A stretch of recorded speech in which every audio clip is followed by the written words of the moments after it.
Bíblias no Evangelho de João. Evangelho de João, capítulo 19.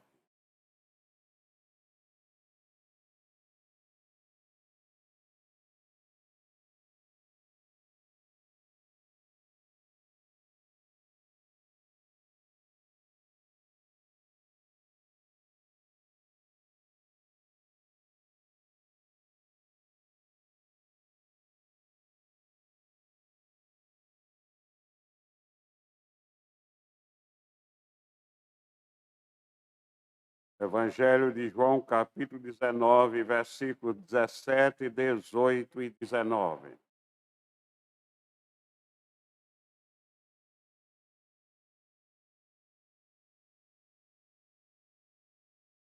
Tomaram eles, pois, a Jesus, ele próprio, carregando a sua cruz, saiu para o lugar chamado Calvário, Gólgota em hebraico, onde o crucificaram, e com ele outros dois, um de cada lado, Jesus no meio.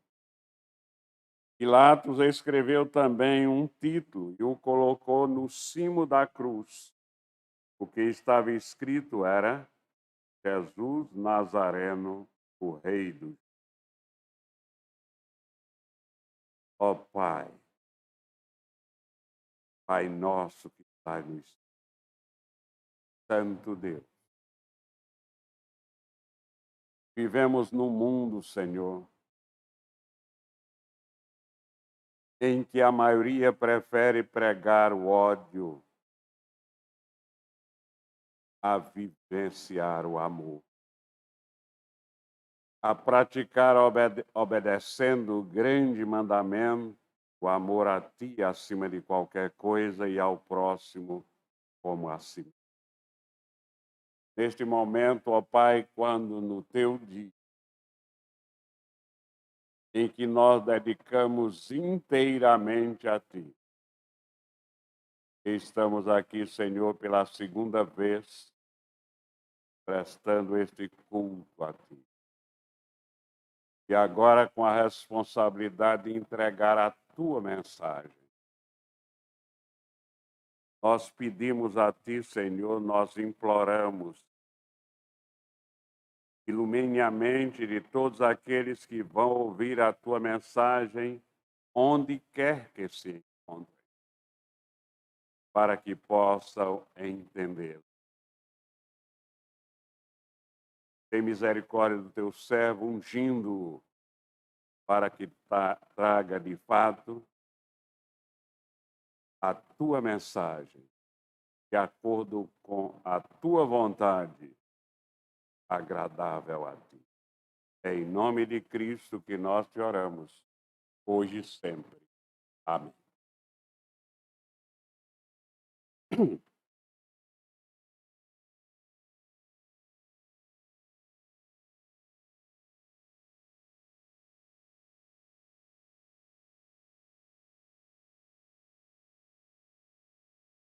Os dias em que nós estamos vivendo, meus irmãos, são dias caracterizados como os últimos tempos. São dias em que, principalmente nós brasileiros, temos experimentado a divulgação do ódio, a mensagem do ódio de uns para com os outros, do que a mensagem evangélica, a mensagem do amor. São dias em que as pessoas pouco ou nada falam da cruz. Falam do grande ato de amor de Deus para com cada uma das suas criaturas, enviando o seu Filho ao mundo para morrer, pagar o preço, morrer na cruz, pagando o preço pelos nossos pecados. O que era a cruz? antes de Cristo. À luz da história, principalmente das informações que nós encontramos na Bíblia Sagrada, antes de Cristo, a cruz teve sua origem, segundo alguns, principalmente Heródoto, o Oriente entre os persas. Conforme outros autores, também teve origem na Fenícia, entre os fenícios, já que os persas estaqueavam as pessoas como os babilônios e os assírios. Os gregos se aplicavam muito pouco, que a história não registra. Agora, os romanos usavam bastante a cruz como condenação, por entender eles ter o castigo mais cruel que eles podiam impingir ao criminoso. Para que eles usavam a cruz? Em que circunstâncias se usava a crucificação? A cruz era usada para escravos, em sua maioria, e livres, que não fossem romanos. Era aplicada como castigo em casos de roubos, assassinatos, traição ou rebeldia contra a nação. Então, a cruz era um instrumento de ignomínia. Era um instrumento de humilhação. Era um instrumento de vergonha, sofrimento e dor. Vejamos o que diz a palavra de Deus em Deuteronômio, capítulo 21, versículo 23. O seu cadáver não permanecerá no madeiro durante a noite, mas certamente o enterrarás no mesmo dia, porquanto o que for pendurado no madeiro é maldito Deus, e assim não contaminará a terra que o Senhor teu Deus te dá por herança. Novo Testamento, em Gálatas, capítulo 3, versículo 13. Cristo nos resgatou da maldição da lei, fazendo-se Ele próprio maldição em nosso lugar, porque está escrito: maldito todo aquele que for pendurado no madeiro. Isso a cruz antes de cruz de Cristo. O costume romano era que o condenado, acompanhado por um chefe, capitão de 100 e 4 soldados, carregava a parte transversal da cruz. Isso deve ter acontecido com Cristo. Veja o que diz o versículo 17. Tomaram eles, pois, a Jesus, e ele próprio, carregando a sua cruz, saiu para o lugar chamado Calvário, Gólgota, em hebraico. Como tudo se deu, essa cruz deveria medir 3 metros de altura. 4 pregos grandes eram usados. O primeiro deles era colocado na parte transversal da cruz, deitada no chão, a qual depois com o corpo onde os outros 3 pregos eram usados, e além disso, o corpo era unido por meio de cordas e pregos na parte vertical. Vamos lembrar do que a Bíblia nos conta, que é mais importante, que Jesus Cristo, antes de ser crucificado, ele já havia passado por tremendas experiências. Quais foram estas experiências?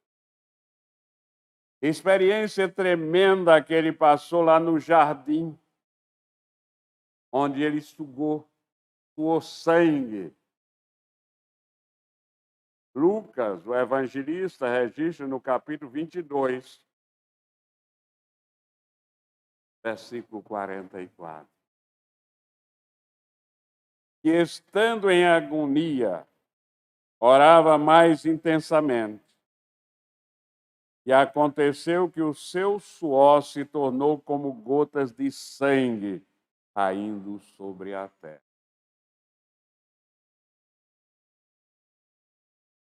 Imagine, meus irmãos, o sofrimento de nosso Senhor Jesus.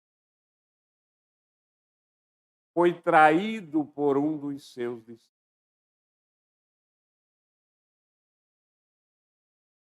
Mateus capítulo 26, versículos 48 e 49.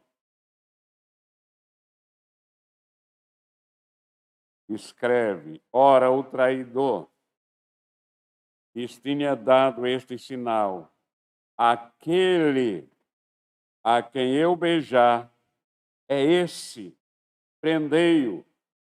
E logo aproximando-se de Jesus, e disse: salve, mestre, e o beijou.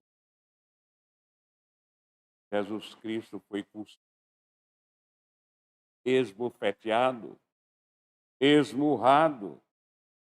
Nós lemos na Bíblia, em Mateus, capítulo 26, versículos 67.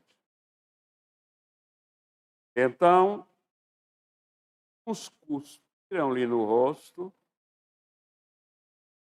e lhe davam murros, e outros o esbofeteavam. Mas, meus irmãos, se isso não bastasse, um discípulo muito chegado a Cristo o negou. Pedro negou ao nosso Senhor Jesus. Veja o que a Bíblia diz em Mateus 26, capítulo, versículos 69 a 75. Ora, estava Pedro assentado fora no pátio, e aproximando-se uma criada lhe disse: também tu estavas com Jesus o Galileu. Ele, porém, o negou diante de todos, dizendo: não sei o que dizes. E saindo para o alpendre, foi ele visto por outra criada, a qual disse aos que ali estavam: este também estava com Jesus o Nazareno. E ele, Pedro, negou outra vez com juramento: não conheço tal homem.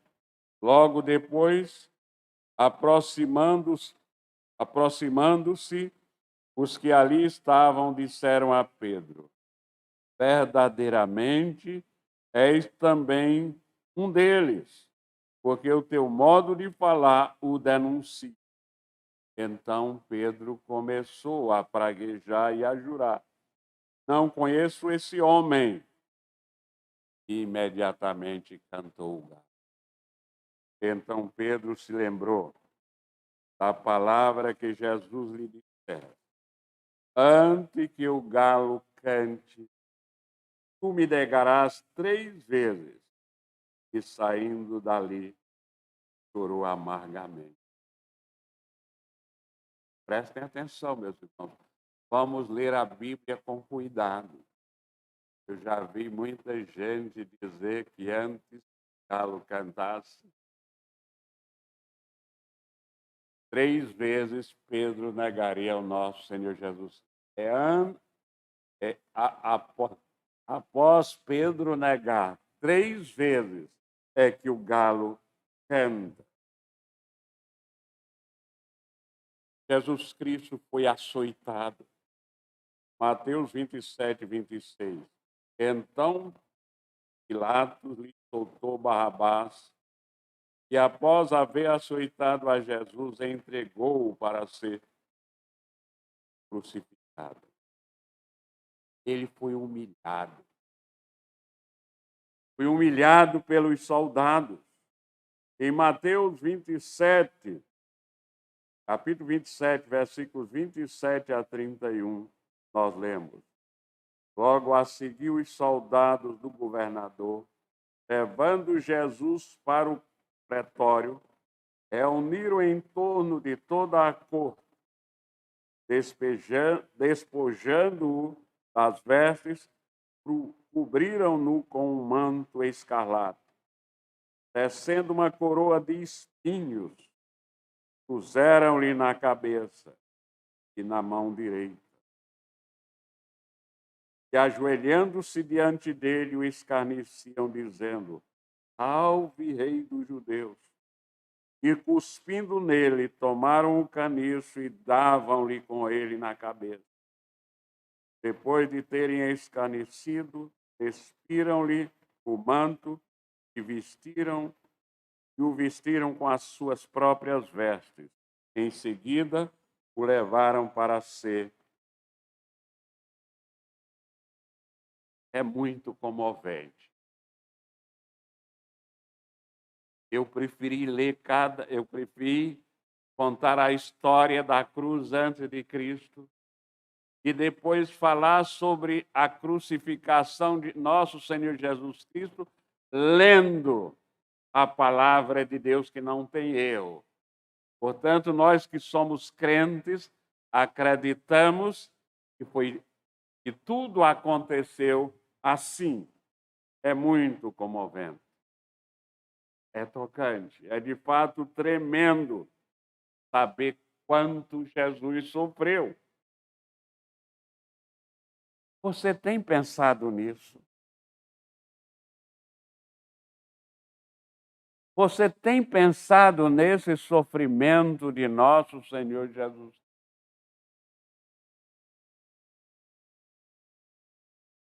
Você tem pensado que ele não merecia nenhuma parte desses castigos?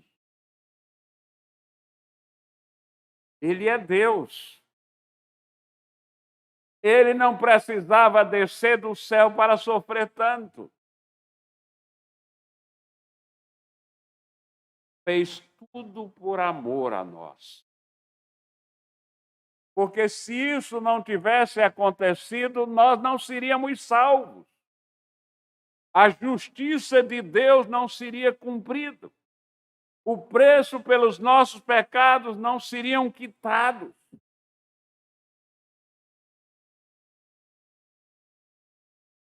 Pense nisso. Procure andar em intimidade com Deus diariamente. Procure Deus e Ele vai sempre estar ao seu lado.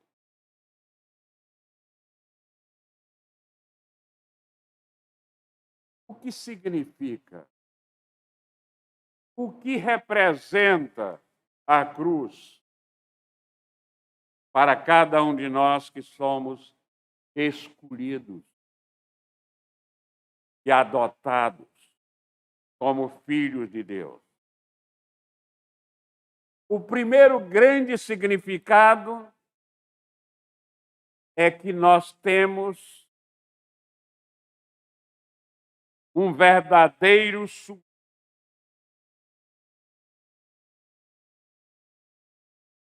o Cordeiro de Deus que tira o pecado do mundo, segundo palavras de João, morreu por causa dos meus pecados e por causa dos seus pecados.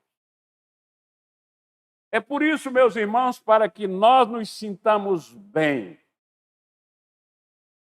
em cultuar a Deus, nós não precisamos de incentivos emocionais. Nós precisamos acreditar na palavra de Deus, na revelação geral de Deus, que diz que Ele está presente aqui. Eu acredito. E é a presença de Deus aqui que nos entusiasma, nos anima. É Deus dentro de nós que nos entusiasma. Então, o significado da cruz. A representação da cruz é que nós temos alguém que pagou o preço por nós. Pagou um preço que nós não poderíamos pagar. O profeta Isaías, no capítulo 53, nos versículos 4, 5 e 6, ele já antecipa, porque ele estava sendo inspirado pelo Espírito Santo para trazer esta revelação ao povo de Deus. Certamente, ele tomou sobre si as nossas enfermidades e as nossas dores levou sobre si. E nós o reputávamos por aflito, ferido de Deus e oprimido. Mas ele foi traspassado pelas nossas transgressões e moído pelas nossas iniquidades. O castigo que nos traz a paz sobre ele, e pelas suas pisaduras fomos sarados.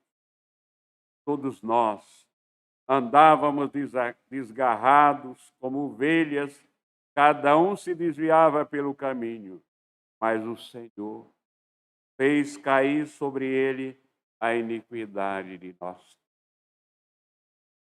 Esta é a representação da cruz, o significado da cruz. Significa que nós fomos reconciliados.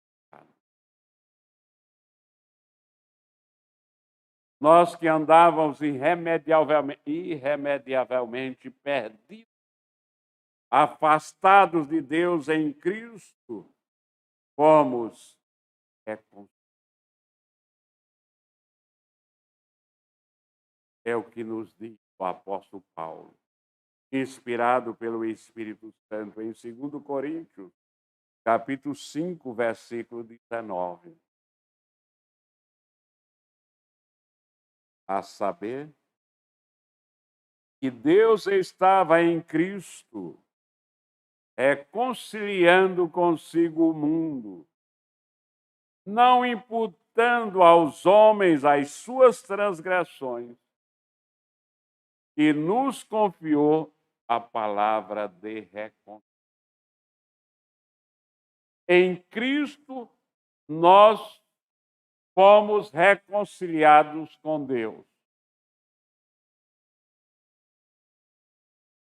E quando convertidos, recebemos de Deus esse ministério, o ministério da reconciliação. Pregando a paz, pregando o amor, e não apenas pregando.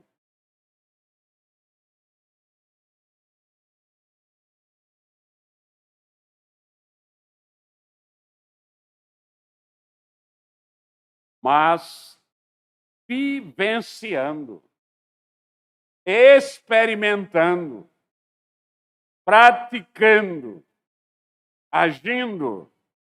Então, isso significa que de inimigos de Deus.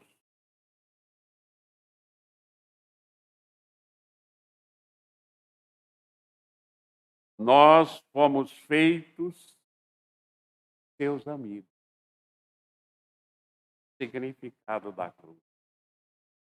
De inimigos de Deus, nós fomos feitos amigos de Deus. Veja o que o apóstolo Paulo, inspirado pelo Espírito Santo, escreve em Efésios, capítulo 2, versículos 13, 14, 15 e 16.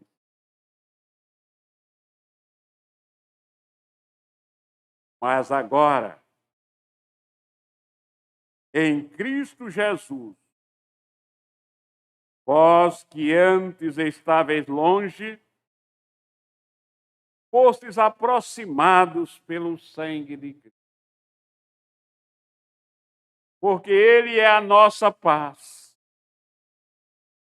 o qual de ambos fez um, e tendo derribado a parede da separação que estava no meio, a inimizade, aboliu na sua carne a lei dos mandamentos na forma de ordenanças, para que dos dois criassem em si mesmo um novo homem, fazendo a paz e reconciliar-se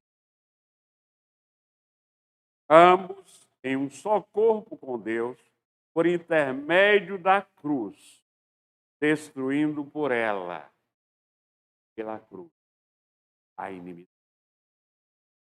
Então, meus irmãos, nós aprendemos que o significado da cruz para nós é que nós tivemos um suporte. É que nós fomos reconciliados com Deus. É que nós éramos inimigos de Deus e fomos feitos amigos de Deus. Por quê? Por causa da cruz. Sacrifício de Cristo na cruz do Calvário. Os nossos pecados foram perdoados.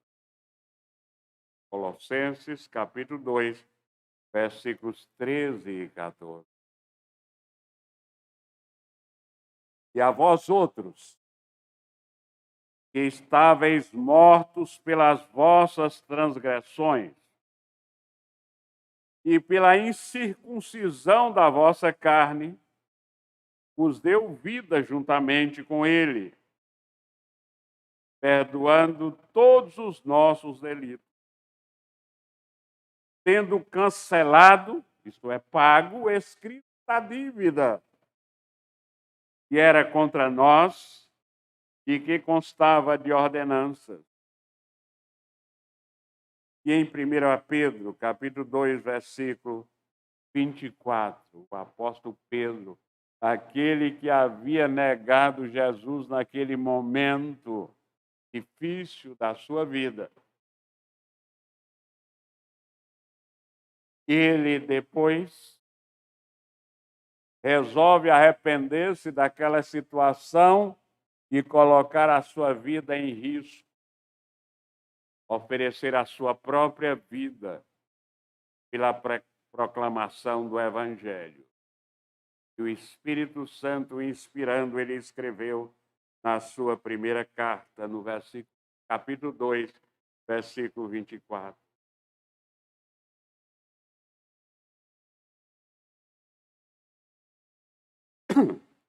Carregando ele mesmo, Jesus Cristo, em seu corpo, sobre o madeiro, os nossos pecados, para que nós, mortos para os pecados, vivamos para a justiça. É como diz, e ele repete o que diz o profeta Isaías, cerca de 800 anos antes dele escrever aqui. O mesmo Espírito que inspirou Isaías foi o mesmo Espírito que inspirou Pedro, Por isso ele diz a mesma coisa, cerca de 800 anos depois. Por suas chagas, isto é, por suas pisaduras, foste. Então, meus irmãos, temos um substituto. Estamos reconciliados com Deus. Somos amigos de Deus. Temos os nossos pecados perdoados. E o sacrifício de Cristo na cruz do Calvário significa que a nossa redenção está consumada. Ela está completa. Quando Cristo diz está consumado, ele estava exatamente dizendo que a obra da nossa redenção estava completa. Estava consumada. Veja o que diz João, Evangelho de João, capítulo 19, mesmo capítulo do texto básico, agora no versículo 30.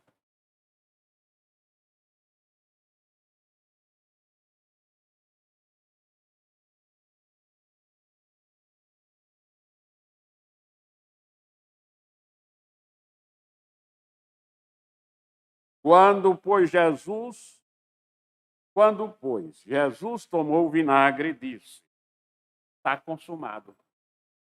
E, inclinando a cabeça, rendeu o espírito. Meus irmãos, concluindo, nosso Senhor Jesus Cristo, antes desse sacrifício, ele instituiu o sacramento da ceia, a Santa Ceia.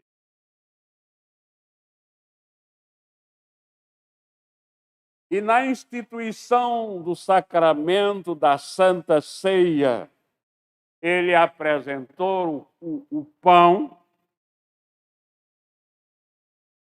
como simbolizando o seu corpo, como lembrando o seu corpo. Ele apresentou o vinho como lembrança da nova aliança. Ele diz: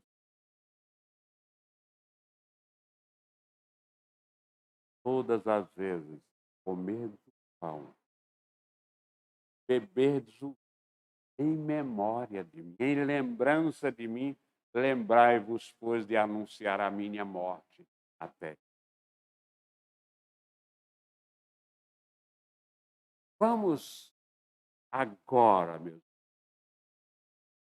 Depois de ouvirmos todas essas leituras bíblicas que nós, vocês sabem, fazemos questão de fundamentar a nossa mensagem, a mensagem de Deus, não em grandes escritores, grandes cientistas ou grande poeta, porque esta não é uma mensagem acadêmica. Esta é uma mensagem de Deus. Se é mensagem de Deus, o único que pode fundamentar esta mensagem é a revelação de Deus. É a palavra de Deus. Ninguém mais pode fundamentar esta palavra senão a sua mensagem, senão o próprio Deus. Jesus morreu na cruz. Ele morreu na cruz por causa dos nossos pecados. E ele morreu para nos dar vida e vida em abundância. Lembremos disso. E vamos ler mais um versículo na palavra de Deus nessa conclusão. João 3,14. E do modo porque Moisés levantou a serpente no deserto, assim importa que o Filho do Homem seja levantado. Nós aprendemos que na morte de nosso Senhor Jesus Cristo, através da sua morte, ele nos trouxe.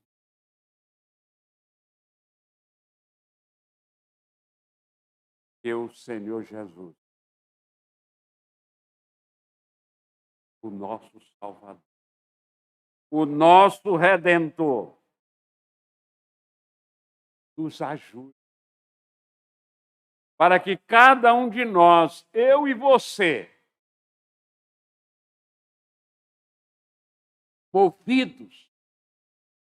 motivados pelo seu grande amor,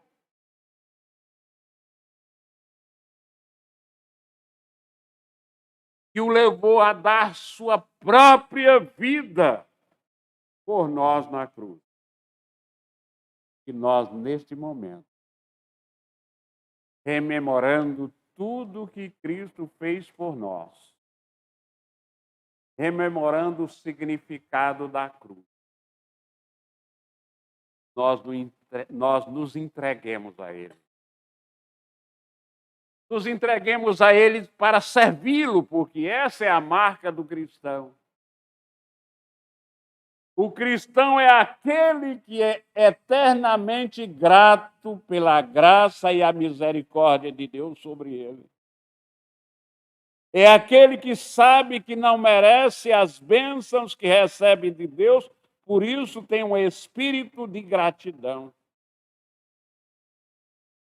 A segunda marca do cristão é que ele está sempre disponível para o serviço a Deus. Que nós possamos, meus irmãos, no dia a dia da nossa vida, procurar registrar através das nossas ações essas marcas verdadeiras. Cristo nos abençoe. Por isso. Amém. Vamos cantar.